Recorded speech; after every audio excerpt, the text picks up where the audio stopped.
All right, everybody, hello and welcome back to another video here with Wholeo Awakening and Thunder Dragon Neigong. Today we're going to be continuing in our series on the seven hermetic principles and their applications to internal martial arts and cultivation practices. As always, before we begin, go ahead and like, subscribe, follow whatever is applicable wherever you're watching this so you can be notified of all the other educational material that we provide. And be sure and check out our websites where we have classes, courses, consultations, and all of that good stuff available as well. Today, we're going to be looking at the principle of rhythm, learning to flow with the pulse of the Tao. In this sixth article of our series on the seven hermetic principles and their relationship to the alchemical path and the internal martial arts, we now turn to the fifth principle, which is the principle of rhythm. If the principle of polarity teaches us that all reality is expressed through complementary opposites, then the principle of rhythm explains how those opposites move. Polarity is structure, rhythm is motion. Polarity is the two poles of the pendulum, rhythm is the pendulum's swing. So just as we discussed in the principle of polarity, how it is embodied in the yin-yang symbol, the taiji, where we have yang constantly flowing into yin, yin constantly flowing into yang, the two opposites, which are actually two halves of one whole. Rhythm comes into play when we look at actually how they move and how they flow one into the other. The Hermetic teachings describe this law simply. Everything rises and falls. Everything flows in cycles. All things move in tides. Nothing remains fixed. This is a very important concept for our practice. This goes beyond philosophy. This is the observable behavior of nature itself. We see it in everything around us. Rhythm as the signature of creation. Rhythm is everywhere. We hear it in music. We see it in waves, wind, heartbeat, breath, the turning of the heavens. We experience it in waking and sleeping, hunger and satiety, activity and rest, joy and grief. The ocean tides rise and fall. The moon waxes and wanes. The sun climbs and sets. The seasons shift from growth to decay and back again. Civilizations rise and fall. Even thoughts and emotions come in waves. From the Hermetic and Taoist view alike, rhythm is not random fluctuation. It is a fundamental organizing principle of reality. Creation unfolds in pulses.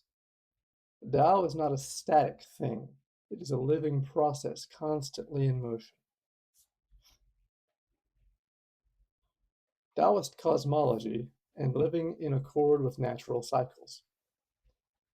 Taoist tradition places tremendous emphasis on living in harmony with natural rhythms. To live against the cycles of heaven and earth is to create friction. To live with them is to cultivate health, clarity, and longevity.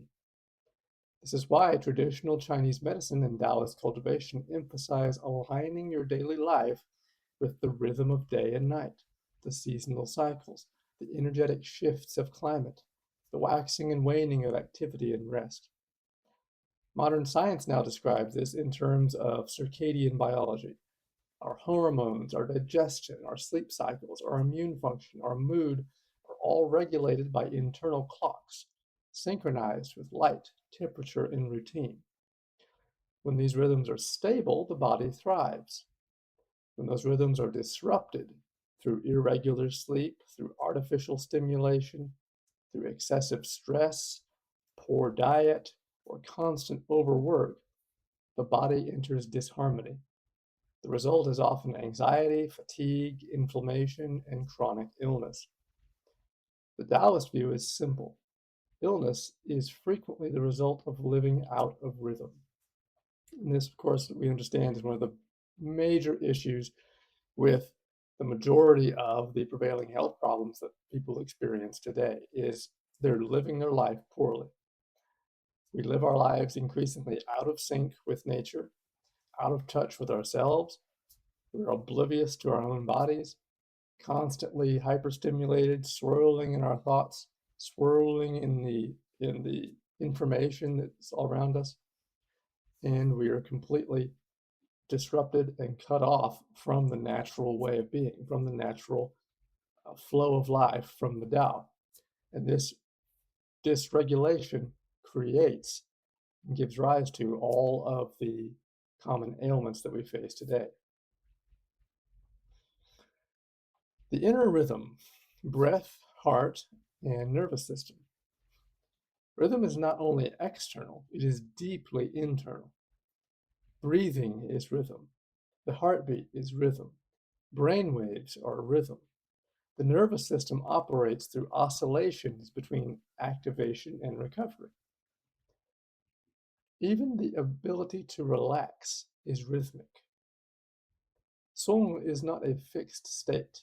We talk about song here, we're talking about the release of excess tension in the body that we practice in qigong and taijiquan. It is the rhythmic letting go of unnecessary tension, moment by moment. When internal rhythm is disturbed, we become scattered. When it is refined, we become coherent. This is why breath regulation is foundational across all internal arts.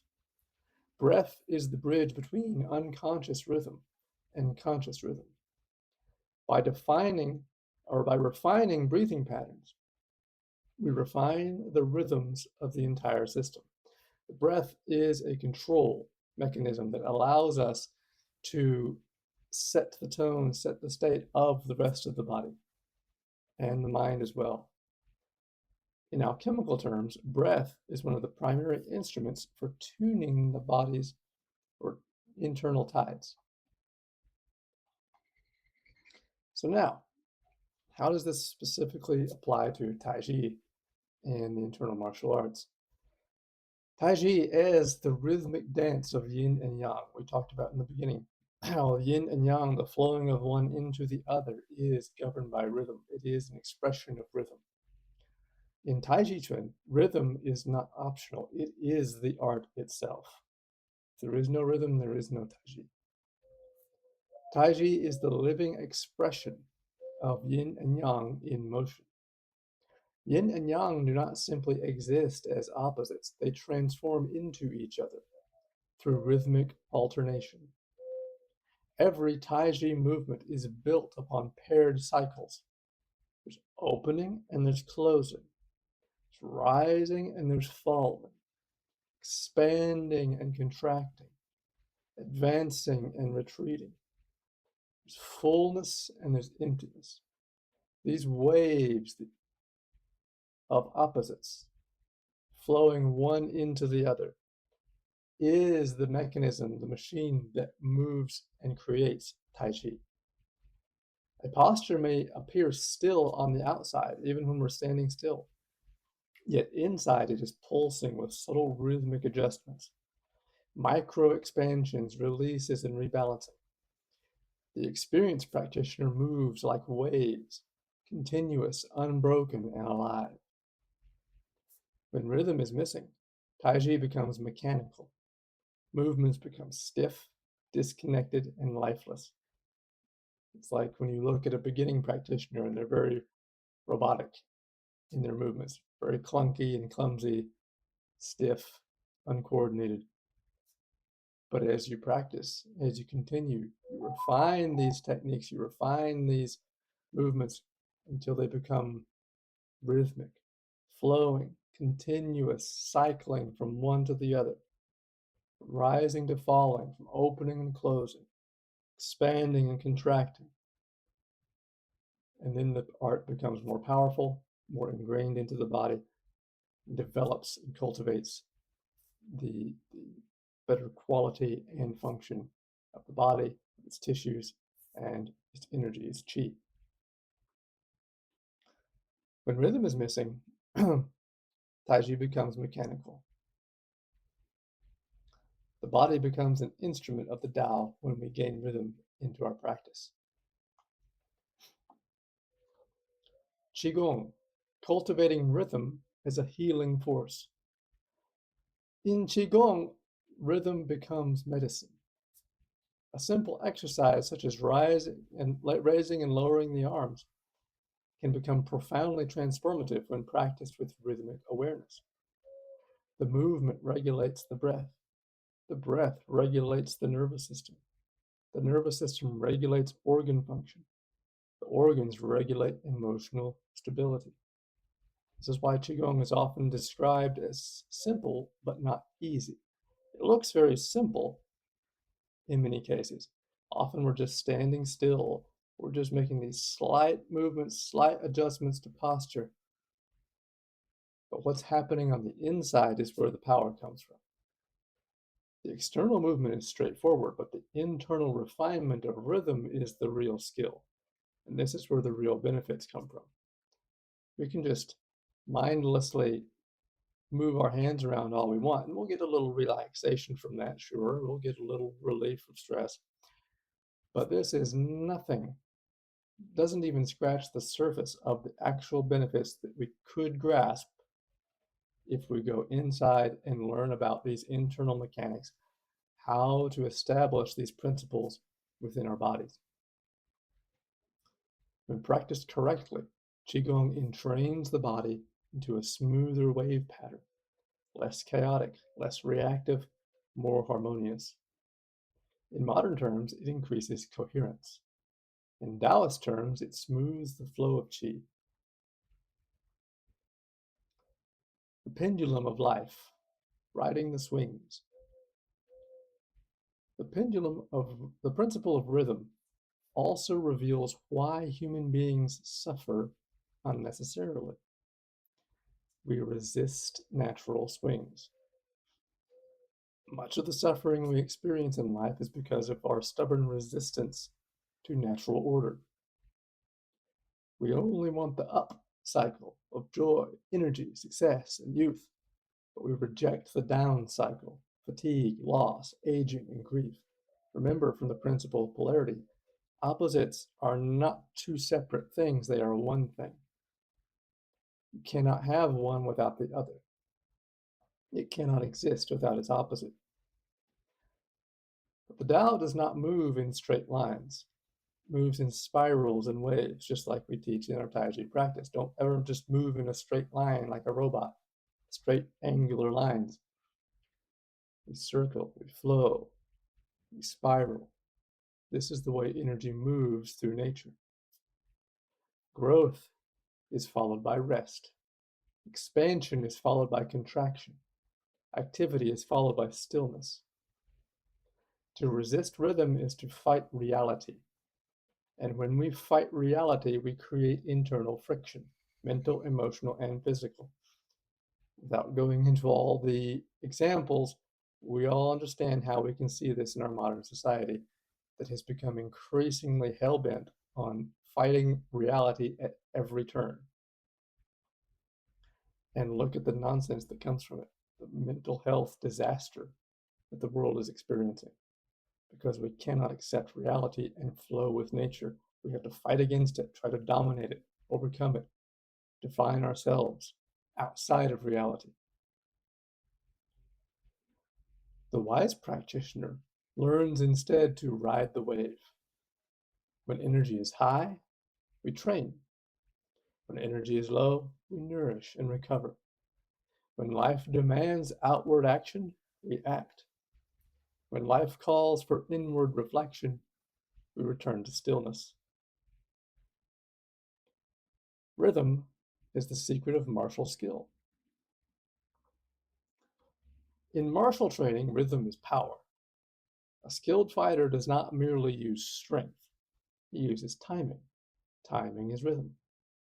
The ability to sense an opponent's rhythm, when they're full, when they're empty, when they inhale, when they tense, is the basis of true thing or listening.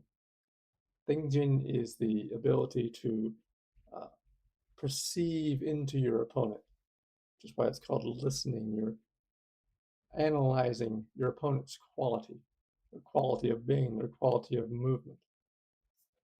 In push hands, the practitioner learns to feel the opponent's internal wave. Once that rhythm is perceived, it can be disrupted or redirected effortlessly. A small change in timing can collapse a strong structure. A subtle shift can uproot someone without force. Thus, rhythm becomes a martial principle as much as a health principle.